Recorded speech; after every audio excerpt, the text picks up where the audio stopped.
आप देखते हैं कि बाढ़ का पानी पहाड़ से नीचे बसे गांव की ओर तेजी से बढ़ रहा है, लेकिन गांव के लोगों को इसकी बिल्कुल भी खबर नहीं है। आपको तुरंत उन्हें गांव खाली करने की चेतावनी देनी होगी, लेकिन आपकी स्थिति गांव से लगभग 2.5 किलोमीटर दूर है। आपकी दौड़ने की गति बाढ़ से कम है और आपकी आवाज भी इतनी दूर तक नहीं पहुंच सकती। घबराहट में आप पुराने मुखिया द्वारा छोड़ा गया एक खास लोहे का डिब्बा निकालते हैं और उसे जोर जोर से घुमाने लगते हैं। जैसे जैसे आप हैंडल को तेजी से घुमाते हैं, उस लोहे के डिब्बे से आसमान चीर देने वाली तेज आवाज निकलने लगती है। ये आवाज 2.5 किलोमीटर दूर गांव तक पहुंच जाती है। ग्रामीण समय रहते चेतावनी सुन लेते हैं और सुरक्षित स्थान पर पहुंच जाते हैं। इस तरह किसी की जान नहीं जाती।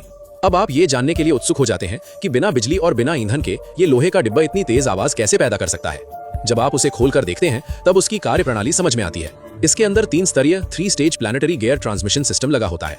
हैंडल से जुड़ा मुख्य बड़ा गियर एक छोटे गियर को घुमाता है, जो आगे दूसरे छोटे गियर को घुमाता है।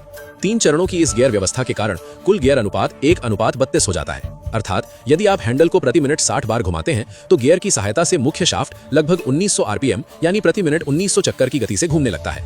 मुख्य शाफ्ट पर रेडियल ब्लेड वाला एक घूमने वाला पहिया लगा होता है, जिसे रोटर कहा जाता है। यही तेज ध्वनि उत्पन्न करने का मुख्य स्रोत होता है।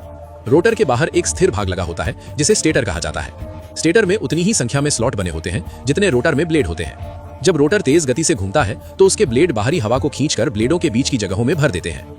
जैसे ही ब्लेड स्टेटर के स्लॉट के सामने पहुंचते हैं, संपीड़ित हवा अचानक बाहर निकल जाती है। अगले ही पल ब्लेड स्लॉट को फिर से बंद कर देता है और हवा का प्रवाह रुक जाता है। इस प्रकार हवा लगातार रुक रुक कर बाहर निकलती और दबती रहती है। हवा के इस तीव्र संपीड़न और प्रसार से उच्च आवृत्ति यानी हाई फ्रीक्वेंसी के कंपन उत्पन्न होते हैं, जो अत्यंत शक्तिशाली चेतावनी ध्वनि पैदा करते हैं।